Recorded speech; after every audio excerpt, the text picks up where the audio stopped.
welcome to Impact Africa. Africa has long been associated with needing aid and handouts. Today, you'll learn so much more about this wonderful continent from enlightening stories, people, and ideas. Now, here is your host, Tope Fajingbesi. Good morning and a very warm welcome to all my listeners and viewers everywhere in the world. After 5 months, it's really a pleasure to be back and to be seen, because when Impact Africa was on previously, you only heard us, but now I'm very delighted that you can see us, and Impact Africa is back. It's better. We have a bigger team and we have more exciting guests. And beyond informing and inspiring and connecting you to Africa, we're also going to do a couple of things this time around. We're going to test your knowledge of Africa. Africa 101 quiz is going to come up starting from today, and we're going to bring you opportunities about what is going on in Africa so that you can get involved. If you want to move home, this is the show to listen to. If you want to do business in the continent, this is the show to listen to. So it's going to be bigger and it's going to be better.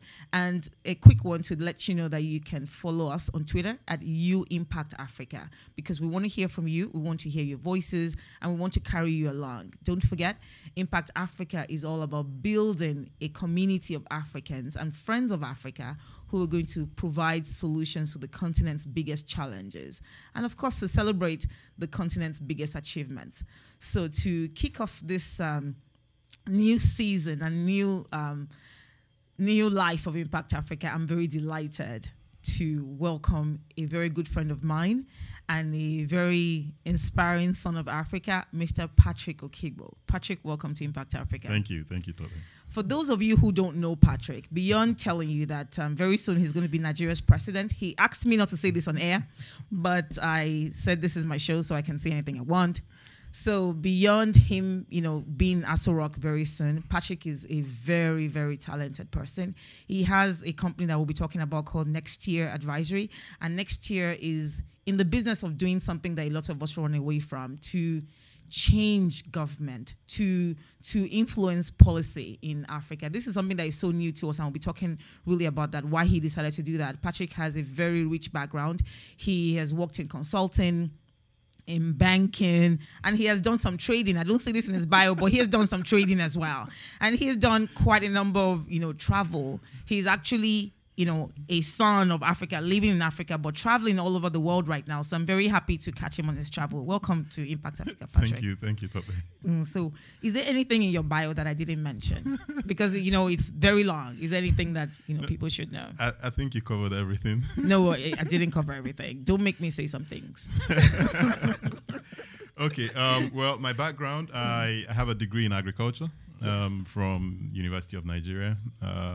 Worked a little bit in banking, then moved on to consulting, worked for Accenture, doing strategy work, mostly for financial services institutions. Decided to go get an MBA, where I had the misfortune of meeting you. I promise not to talk about that, but you're going to make me go there. And spent 2 years in Atlanta getting an MBA, and moved up to New York, worked for Citigroup, then down to DC, still with Citi. And in 2007, decided to go back to Nigeria. First as CFO for Transcorp PLC, and then decided to spend a year working in government, supporting an aid to President Jonathan. And during that 1 year, focused a lot on putting together the roadmap on power sector reform, which we're making significant progress on that. After a year in the presidency, I decided it was time to step out and start a consulting firm. That's what I do now. We focus on power sector, agriculture, petroleum. But really what we are is, the way we like to see ourselves is we are the confluence of ideas coming from academia, think tanks, etc., and government, the folks who are supposed to implement it. So we ensure that people who are supposed to implement these ideas get to know about them, and we create pragmatic, workable solutions. And hopefully, if we find someone who's interested in making an impact, we work with them And that's the story. Very interesting. You know, there are a couple of things I want to pick up on. One of them is, you know, I remember when you were moving back. Yes. Like Patrick said, you know, I had the misfortune. Actually, you know, the first person that ever took me out in America was you. Interesting. Yes. When I moved to America, Now watch yourself now. I remember that he said, "Oh, this new Nigerian girl has come. Let's take her out." So he took me to an all-you-can-eat. I don't know if you remember in Georgia. Yeah. So I, you know, every time I go to Georgia, I think about that. So thank you very much, you know, for that. But I remember when I heard from you that you were moving home to work for Transcorp, I was so shocked because of all of us in Emory, then I thought I was going to be the first person to move back to Nigeria. But, you know, somehow I'm still here. But how did you get to the decision to move back? I always knew I was going to go back. At the point I left Nigeria in 2001 to come to get an MBA, my plan was to spend 2 years getting the MBA, spend 3 years working, and then go back and start a consulting firm. You know, so that was the plan. Somewhere in the 5 years, I met my wife and, you know, took a detour. I don't want to say anything about that. We're on air, but, you know. Took a detour. And, you know, instead of leaving in 2005, we left in 2007. Yeah. And nice. So it was, from day one, I knew I was going to go home. Because I always felt that that's where my calling is. And that's where my life's work, you know, will be done. Interesting. You know, I like calling life's work.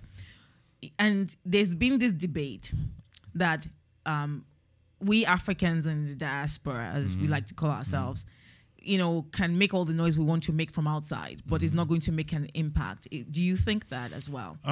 Okay, so my view on that is there are two sides to it. I believe you can make an impact from wherever you are. Okay. Yeah, and I also don't believe that we all need to go back.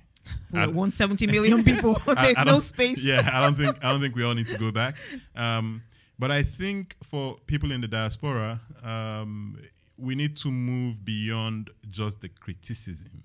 Yeah, what gets me is a bit of people are so jaded and so cynical, and even when we make a bit of progress, it's almost like we fish for the bad news, and when we see the good news, we're so cynical, we look for the bad side of it, you know. So that's my problem with the diaspora. However, there's a role for the diaspora. If you take, for instance, what we're dealing with now, which is the hashtag Bring Back Our Girls. Yes.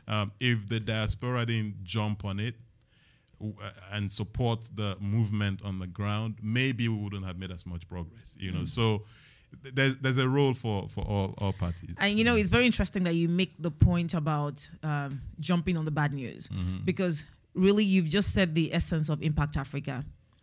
You know, when we decided to start this show, it was all about you want to go back to Nigeria or you encourage people to go home. I go to Nigeria like 4 times a year. So I pretty much see myself as, you know, living in Nigeria. But when you encourage people in the diaspora to go and invest at home, the first thing they tell you is the bad things that are happening. And it's really, you can't blame people in diaspora. It's because the kind of news that we hear about Africa or we watch about Africa isn't about what is working. It's about what is not working. I don't want to name media, but we really don't have a media that reports non-violence, non-wars, and, you know, progress. So I'm hoping that what we can do is to build this platform such that people would watch this and be informed about the opportunities that are going on in Africa, not just Nigeria. But so now you've been in Nigeria since 2007. I also know that you take a couple of breaks out of Nigeria. How has the experience been? And at the breaks symbolic, every time I see you on a break, this is what I think. I'm like, oh, he's trying to cool off so that he doesn't get his gasket burned in his brain. Is that the case? You know, there's an aspect of that. Nigeria is an interesting place. And I guess, you know, when we say Nigeria, we speak for Africa in general. You can get really frustrated sometimes, you know, and if you have an opportunity to get away for a little bit, take it. You know, like I've been out now for about 10 days, you know, just traveling and clearing my head, and just having the ability to think. Because when you're home, it's like you're in a rat race. You hardly have time to pause and reflect and see where you are in the journey. It doesn't also help that I have 4 little kids who when it's time to, who think you don't work. Yeah. They think you don't work. They think daddy just sleeps during the day. I read that and I was like, oh my god. Yeah, my kids were talking with their mom, and and they said to their mom, yeah, daddy's always sleeping. And I'm like, where did they get that from? But I think what it is when they leave for school, I'm still in bed, probably because I worked all night, and I'm trying to catch the last 1 hour, and in their minds, daddy's always sleeping. Yeah. If only they knew. Yeah. I pay their school fees. Sleeping, yeah, if only they knew. When you were talking about your bio, I said you're into consulting. No, I think Patrick is a hustler. That's how I describe it. But it's very interesting that you are, and I want to talk about. I want to leave the consulting and next year part till after the break. But it's very interesting that you studied agriculture. You went into banking, into consulting, into so many things, into trading. You never put that on your bio, but you went into trading. But now you're back into policy advisory, and one of your focus areas is agriculture. Do you feel like, maybe you graduated 40 years ago, do you feel like some sort of homecoming? Okay, so sometimes I say to people that when I dream as a farmer. I see myself in a straw hat. Oh my God! You know what? You make me forget that we're being watched. You dream as a farmer. Yeah, I dream as a farmer. So agriculture is really my first love. So I knew I was going to go back to it, right? When I graduated, actually, interestingly, when I was in school studying for the degree, I also had a farm. Yeah. Where we did a bit of I didn't know this. Yeah, there's a lot you don't know. Oh my God. I thought I knew you. But it was more like a sharecropping arrangement where I provided a little bit of money and the farmers did the farming, and at the end of the season, we'll divvy up the produce. My intent was to leave school and go straight into running a farm. But back in '96, when I graduated, it was difficult to get a loan to start a farm the way I figured I needed to start it, right? So I don't get stuck in the subsistence level of farming, right? And be poor. Yeah. I wouldn't have met you. So I'm very happy that you didn't do that. So I figured, okay, where do I get the money from? Where do we put our money? In banks? Okay, so go work in a bank. So I ended up working for Diamond Bank for a little bit, but I hated it. Not the bank itself, but I hated the role I was in. I was in operations, and I'm not the most detail-oriented person you've met. Yeah, so no comments. It didn't quite work. I wanted to move more into maybe relationship banking. That's what I have a flair for, but it didn't happen. So I figured, okay, enough. And I moved on to consulting, yeah. And consulting was interesting because, you get exposed to a lot of stuff. I love ideas, that worked. But in consulting, I also realized that you needed a bit more, you needed to deepen the skills. And that's how come I went to Emory. So it's been like a long journey back to what I really love doing. And I think I'm still on that journey to get back to actually owning and running a farm. That would be almost heaven. Waking up in the morning and not having to wear a suit. Suit and tie. And just being one with nature and knowing that what one does feeds others, and that would be great. I've never really thought about agriculture like that, but when you say waking up in the morning, not having to wear suit and tie, I have to say one thing that I was going to say at the beginning of the show. If you're watching me, this dress was given to me by my grandmother. Oh wow! Yes, she died September 11, 2001 when the Yes, Yeah? we were actually Wow. burying her when the Oh, wow. World Trade Center unfortunate incident Wow. happened. But she gave me this, I think, in 2000. And I said, to bring back the show, I'd better wear something that, I have some blessings from above. But, it's very interesting. Now that you talked about agriculture and how you dream, it makes sense to me why my father left engineering for agriculture. Yeah. And, it's also very interesting about some of the things you said, which is the reason why a lot of young people, Africa has so much unemployment. Almost 70% of the population is, young. There's land, but people don't go into agriculture. And I think that this is one of the reasons why people look at agriculture and see it as a roadmap to poverty, not to success. Well, it's a bit more complicated than that. Yeah, because I see a lot of governments think that the solution to bringing back agriculture is to encourage people and make agriculture sexy and all that. No, you don't need to do that. Yeah, if you can show people that they can make a living doing whatever, they will do it on their own. The problem is, right now, the way our agriculture is set up, you probably would not make a living doing it. Yeah, so what has happened in the case of Nigeria is that we've been lucky to have this Minister of Agriculture who's brought a different way of looking at agriculture, not as a social development, poverty, charity, rural development. In fact, in Nigeria, it used to be, it still is, Federal Ministry of Agriculture and Rural Development. So the idea is, agriculture is for rural. No. Agriculture is business, agribusiness, right? So that's what he's brought, a value chain approach to agriculture. Why doesn't agriculture work? Because the farmers can't sell what they produce. So you must take a value chain approach to it. And it's a bit more complicated, but, we can get into it more. Oh, interesting. I didn't know that the Federal Ministry of Agriculture had rural development that's stupid. as its second name. Some of these things are about psychology. Correct. And I also know that you do some work. You mentioned the Minister for Agriculture. I want to talk more about that after the break.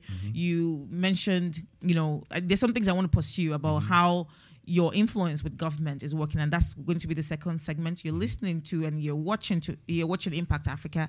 And my guest is Patrick Okigbo, Nigeria's future president. Please don't go away. We'll be right back. Impact Africa comes from Our Financial Coach, ranked among America's 11 best financial coaches on the web at ourfinancialcoach.com. United 4 Kids Foundation, committed to healing the world one child at a time. On the web at united4kidsfoundation.org.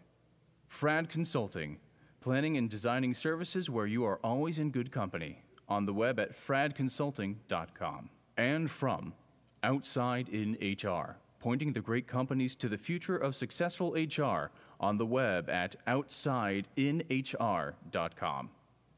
And from Wiser Advisory, Africa's leading financial advisory, training and outsourcing services firm. On the web at wiseradvisory.com. And from Nextier, the leading public sector advisory firm focused on agriculture, power, and petroleum. On the web at nextierlimited.com. And from Data Century Limited. And from Total Ascent, empowering individuals and organizations to achieve their educational and career goals. On the web at total-ascent.com.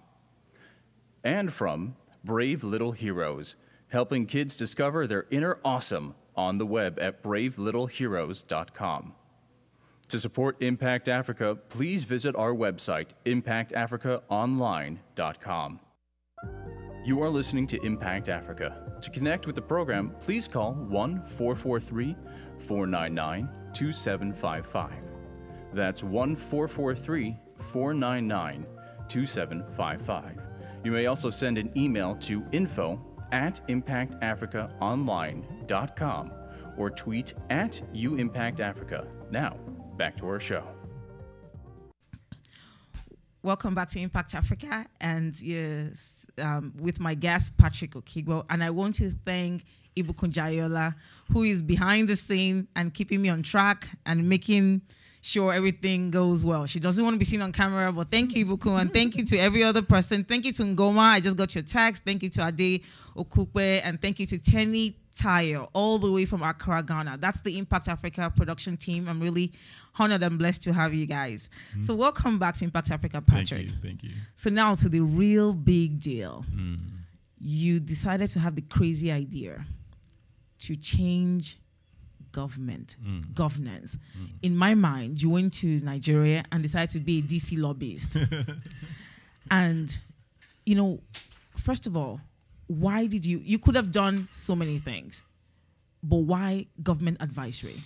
Okay, so as I said earlier, I'd spent about 3 years working for Transcorp, which is a private sector entity, and I decided to spend a year working in government, and I had the opportunity to work in the presidency, and I was close enough to the decision making. Not that I made the decisions, but you know, we did the analysis that fed into the decisions sometimes.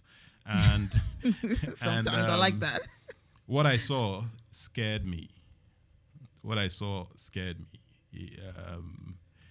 I'm not sure how much one is at liberty to share, but you know, if we really understood the process through which decisions are made, decisions that affect everything about us, we'll probably get on a plane and get the hell out. Oh. Yeah. That's scary. And I figured that, okay, most of the people sitting around the table, you know, politicians, technocrats, etc., really at the core of it, most of these people really want to do good. Most of them really want to do good. But when they confront the problems, the challenges we face in the country, and they try to solve them with the quite mundane, pedestrian level of thinking, they never work. And when they try to solve the problem and it doesn't work, the next best thing they do is they feather their nest because they know that this thing is about to hit or just jump off the cliff. Yeah?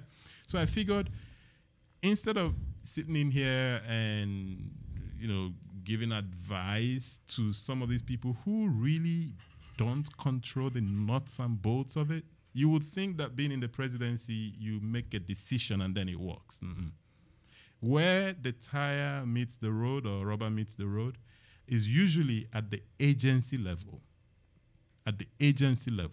And I figured I'd be more impactful working with the chief executives of these agencies, commissions, departments, ministries, etc. So I decided to leave, you know, the presidency and start next year. At the point when I was starting it, everybody thought I was crazy, including me. Yeah, absolutely everybody, because we had just won an election. You know, it was in May 2011. Yes, we had just won an election. I'd played a key role in that. The expectation is you sit back and, you know, then you get the patronage that comes from that, you know. So everybody, you know, including my wife, you know, they thought I'd gone cuckoo, especially going to start a consulting firm for government, right?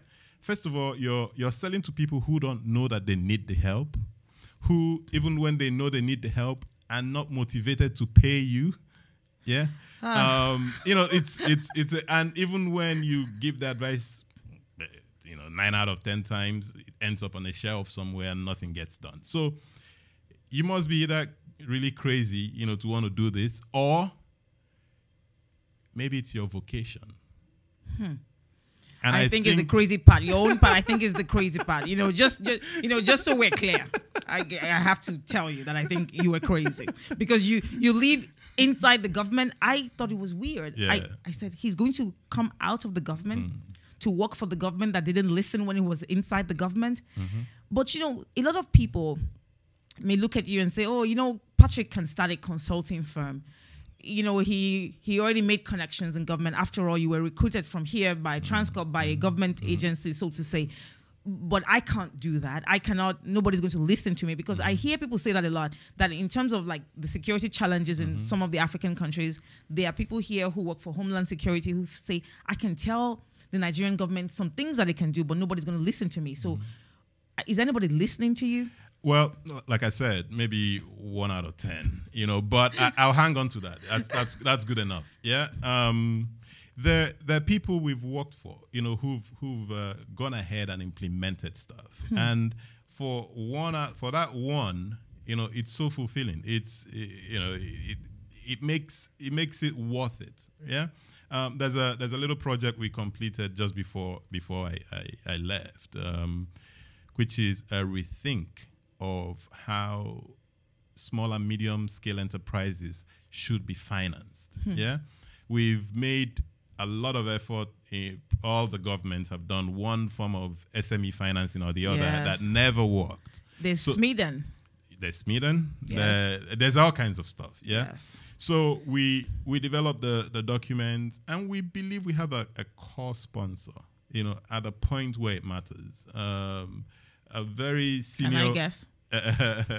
Can it be the Central Bank of Nigeria? I'm just. I don't know. Well, you're just guessing. I'm not saying anything. But the important thing is that we have someone who understands it. Who actually asked us to do it.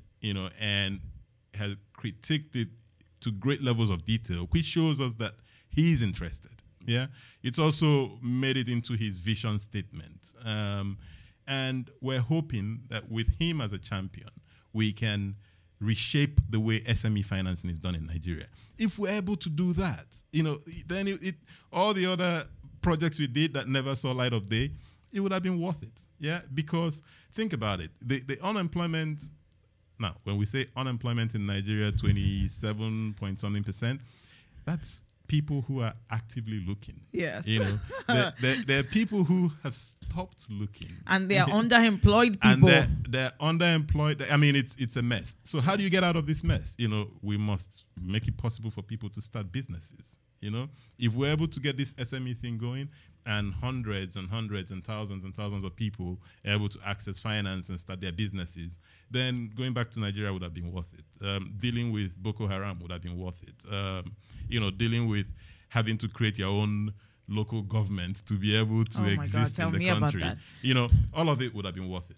But if you're not able to do that, because that's the next question I get, what if you're not able to do that? Would it have been worth it? Yes. Because I can sit back in my, gray old age and, say to my little boys, I tried. I didn't just sit and complain about it. I actively tried to do something. Maybe I wasn't successful. Maybe my approach was wrong, but it should give you the confidence to try. And that's the point. That's why we do what we do. It's very important that, people who are watching or who are listening understand that part about trying. First of all, I need to warn you all who are listening now, who listen afterwards, that Patrick is a poet and a writer. So, he's way with words, very, very, very interesting. You might have to get a dictionary. But, it's very important to try. And that's something that I think we do very little of, especially as Nigerians. I don't want to talk about other African countries. And we get this a lot with people asking us about United for Kids Foundation. What do you think? Do you think you guys are making an impact? And I say, last year when we changed the course of a child's life from going to a public school that wasn't so good to a private school that is almost like the Ivy League of middle schools in Nigeria, in my mind, that was a big achievement last year for us, even if it's just one child, because that child can change the course of a nation. So, we sometimes we try to look for big, huge achievements, and we fail to celebrate the small ones. It's interesting because a few weeks ago, I was going through my files and I stumbled on, when we're back in school, when you started United for Kids. Oh. Yeah. Then I was still when I forced you to make $2. Yeah. I was editing the vision. Yes. And we did a profile of United for Kids. Oh my God. Yeah? Yes, that's true. The line was, I forget. It was like, $2 could save a burger, a $2 burger can save a life or something like that. But the point is that, 10 years or so later, how many schools? 10? 22 schools for back to school, 9 schools for library projects, yes. But it started, I remember when it started, right? It was forced you to give $2 every month. So that's the point. The Yes. point is whether this kid ends up being something in life, that's secondary. Yes. What's important is that a life has been affected. Yeah.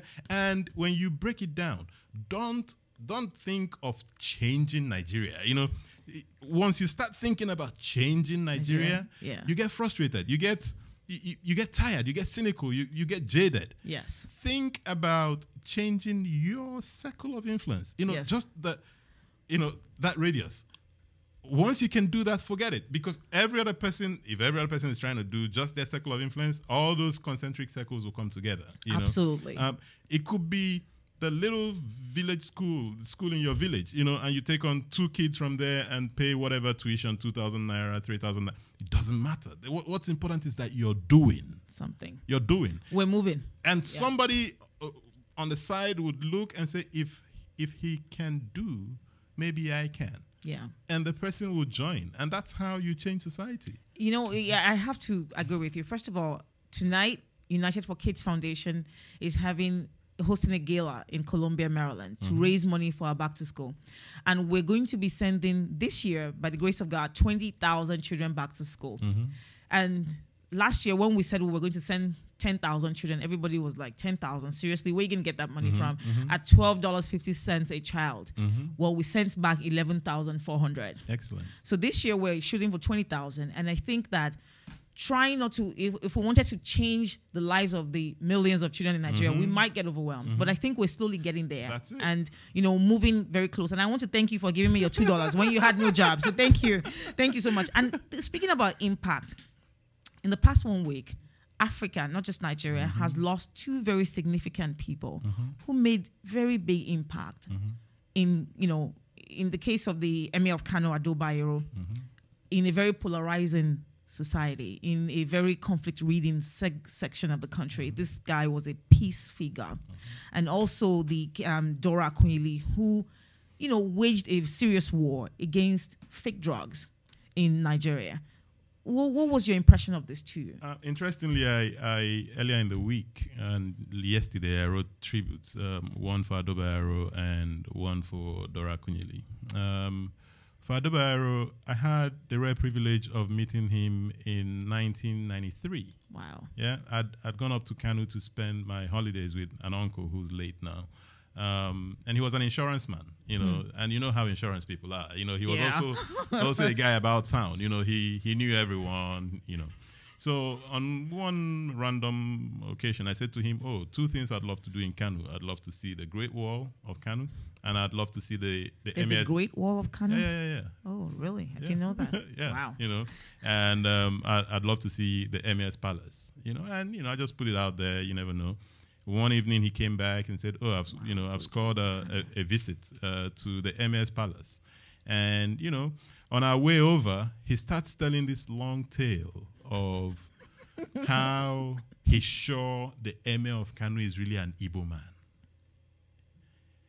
That, what he did for the Igbos during the Biafran Civil War, how he protected Igbos, that only an Igbo man would have done it, and blah, blah, blah. So here's a guy who is the emir of one of the oldest empires in the world, and in the midst of the most genocidal war the world has seen, he found a way to protect Igbos and give them their own underground railway, out of the north. Yeah, you've got to respect that. And he remained good friends with the late General Ojukwu, who led the breakaway state of Biafra. He remained great friends with him through the war, after the war. Wow. Because he understood, and this is me, making it up, but I believe deep inside he understood that innocent people were suffering for what they shouldn't be exposed to. These are politicians and military politicians who decide to engage in a fight, and then we lose 3 million people for nothing. Yeah. And that's probably the subject of a different show. Absolutely. Yeah. We're going to talk about that. And then you Dora, yeah, you've got to worship the woman, right?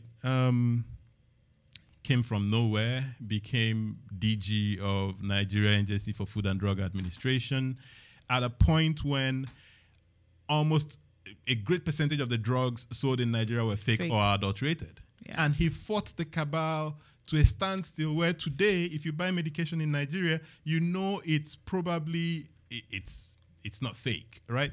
And there were assassination attempts on her life. And instead of that making her cower away, it kind of pumped her up to do more. Yes. That's the kind of, this is Africa, right? And there are many stories, there are many people like this, just that we don't get to hear of them. But there are many people who are doing great stuff in that country. But if you've got a crate of eggs and one goes bad, that's the smell, right? Yes. So you're in a country of 170 million people, that less than 1% of the people who are taking us down to hell, but they're the ones we hear of. They're trying, kicking and screaming. They're pulling everybody down, but they're the ones we talk about. The millions of other people who put in an honest day's job, who try to feed their families, doing what they know how to do. Nobody talks about them. So big ups to Adobayaro and Dora Kunili, and we're sure that the heavens will show mercy on them. And I am waiting for the chapter in your book that will talk about these two people, because I know there's going to be a book. I really, honestly, I couldn't have started the show back in a better way than having you on the show. I really had a good time, and I want to thank you for stopping by. I know how you altered your itinerary to be here. Yeah, I should have left yesterday. But there was too much pressure coming from you. You know what? I'm not even going to say anything on air. But you know what would have happened if you weren't on the show today? I know. We both know. But thank you so much, Patrick. I hope you continue to make an impact, and I hope to have you back on the show many times and to talk about you and to talk about your book when it comes out. Thank you. Thank you very much. Thank you very much. So you're listening to and watching Impact Africa. We'll be right back with our brand new segment, Africa 101. Don't go away. Support for Impact Africa comes from Our Financial Coach, ranked among America's 11 best financial coaches on the web at ourfinancialcoach.com. United 4 Kids Foundation, committed to healing the world one child at a time. On the web at united4kidsfoundation.org. Frad Consulting, planning and designing services where you are always in good company. On the web at fradconsulting.com. And from Outside in HR, pointing the great companies to the future of successful HR. On the web at outsideinhr.com. And from Wiser Advisory, Africa's leading financial advisory, training and outsourcing services firm, on the web at wiseradvisory.com. And from Nextier, the leading public sector advisory firm focused on agriculture, power, and petroleum, on the web at nextierlimited.com. And from Data Century Limited. And from Total Ascent, empowering individuals and organizations to achieve their educational and career goals, on the web at total-ascent.com. And from Brave Little Heroes, helping kids discover their inner awesome, on the web at bravelittleheroes.com. To support Impact Africa, please visit our website, impactafricaonline.com. You are listening to Impact Africa. To connect with the program, please call 1-443-499-2755. That's 1-443-499-2755. You may also send an email to info@impactafricaonline.com or tweet at @UImpactAfrica. Now, back to our show.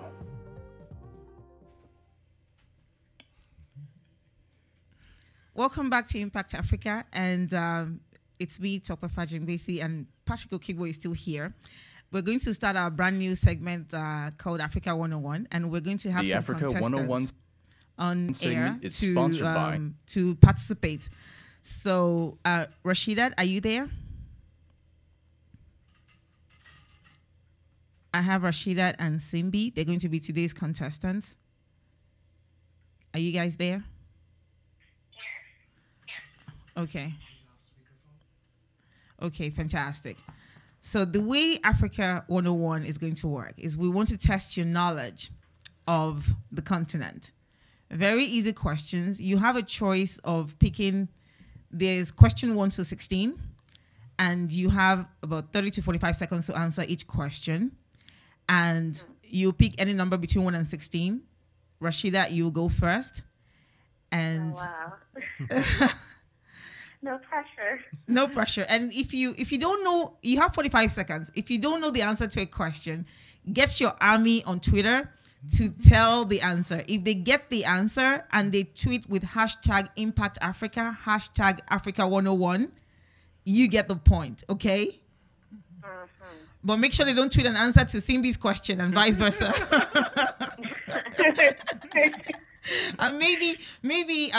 Maybe Patrick can help you out. So we're going to start with Rashida. From number 1 to 16, what number do you want? Oh, what number do I want? 1 to 15. Well, we can go with 4. Number 4. What is the meaning of Addis Ababa? Addis Ababa? Yes. What does it mean? Oh, wow. The meaning. I never actually thought about that. I know it's in Ethiopia, and it is, right? So the clock has started. Addis Ababa. The meaning of Addis Ababa. You can check on the internet. That's a tough one. It is tough. Is I didn't know the new meaning. flower? Sorry? New flower? New flower, and that's correct. So you can get a Wow. point. I learned something new today. Yeah, Addis Ababa, new flower. And I want to say that the Africa 101 segment is supported by the Africa Memory Game. And if you like the questions you hear on the Africa Memory Game, on the Africa 101 segment, go to africamemorygame.com to get yourself this quiz. You can have it, baby showers, bridal showers, birthday parties, whatever. So Simbi, your turn. Okay. What number do you want? Okay. Yeah. 6. Number 6. Oh, this is another meaning. What is the meaning of Namibia? Could you repeat that? What is the meaning of Namibia? Where did the name Namibia come from?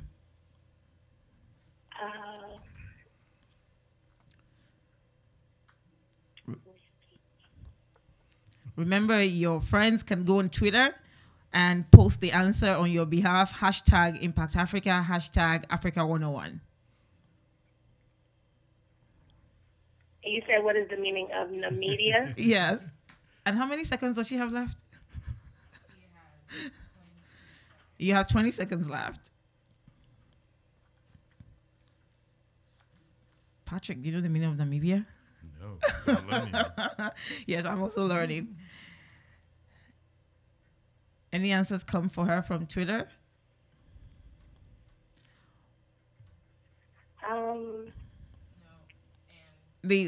Time is up. Time is up. And if you are listening or you're watching and you know the answer, please go on Twitter and post the answer. Hashtag Africa 101, hashtag Impact Africa. So, Rashida, we go to you again. Okay. What question do you want? What, can I take number 6? No, Simbi just took it. Okay. How about number 7? Number 7. What was the former name of Malawi?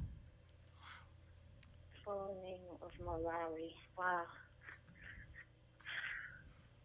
Tough questions. Malawi is a Central African country, right? Like Central East, right? Final answer. Is it chocolate?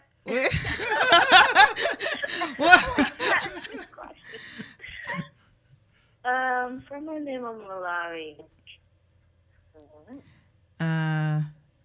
15 seconds left. You said I can use the internet, right? Oh. Just to confirm And that I'm not cheated. And your friends can tweet on your behalf. They can, and I think the time is up. Okay. So now we have 1 point to Rashida, no 0. point to Simbi. Simbi, your turn. Okay. 3. Number 3. What is the capital of Eritrea? What is the capital of what? Eritrea, the country Eritrea.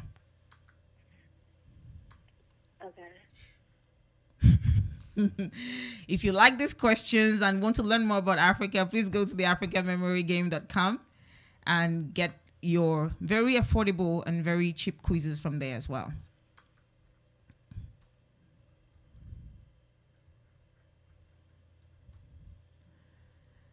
Can we help each other out? Sorry? Kumbaya. No.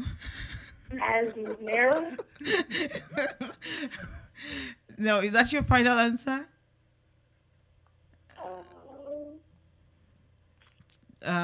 4 seconds left. 3, 2, 1, 0. So do you give the answers? If you during the week would like people to tweet the answers to these questions, or go to Find Out, or buy the Africa Memory Game to find the answers in there. So Rashida, what number do you want? She's still Rashida, is she there? I hope we Sorry, I am here. Can I get number 8, please? Number what? 8. Number 8. Who was the first president of Senegal? And you have only 30 seconds for this one because this is a very easy question. It's easy. Yes. Wow. Senegal. Senegal.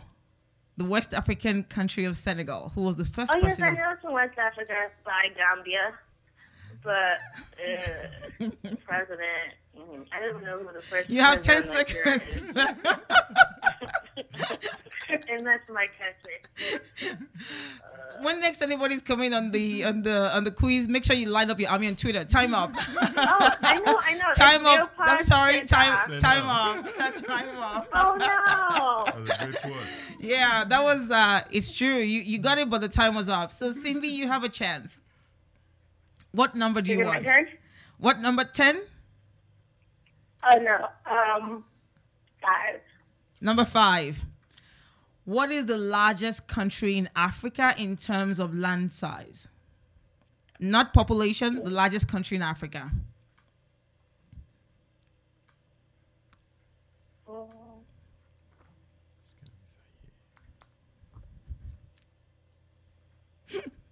Even I didn't know this one. If you like these questions and you think we should know more about Africa, how can we engage Africa if we don't know Africa? Go to the africamemorygame.com and that's where I'm getting these questions Sudan? from. No, it's not Sudan. Does she have any time left? You have 3 seconds left for one more correct answer, and time is up. Ethiopia. No, time is up. So we have one more question for each one of you. Right now, Rashida is leading with 1 point. Simbi has yet to have any point. So Rashida, what's your final question? Wait, before I ask you my final question, what's the largest country in Africa? Well, you find out and tweet the okay. answer to... Oh, you can't tell the answer. Okay. My last number could be number 1.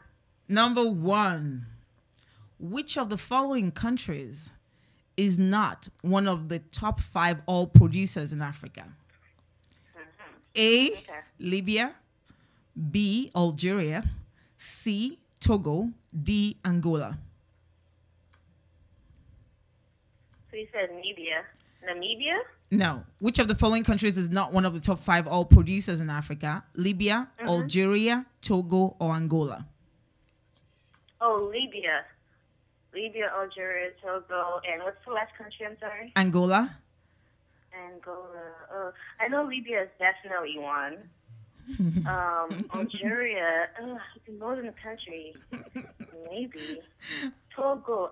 They're small. I don't know if they have anything. Angola. Oh my I'll God. go with Togo. I don't think Togo has anything. You know, and you're going to be at the UKF Gala tonight, and there's going to be a Togolese person who I'm going to introduce you to. They have something, but it's not oil. You're correct. Your answer is correct. You're correct. So, Simbi, what's your final question? Which ones are left? There's number 2, number 9, 10, 11, 12, 13, 14, 15, 16? I guess I'll take 9. Number 9. What is the capital of Côte d'Ivoire? What is the capital of what? Côte d'Ivoire. Coupe d'Ivoire? Côte d'Ivoire, Ivory Coast. Coast. The Ivory Coast. Okay.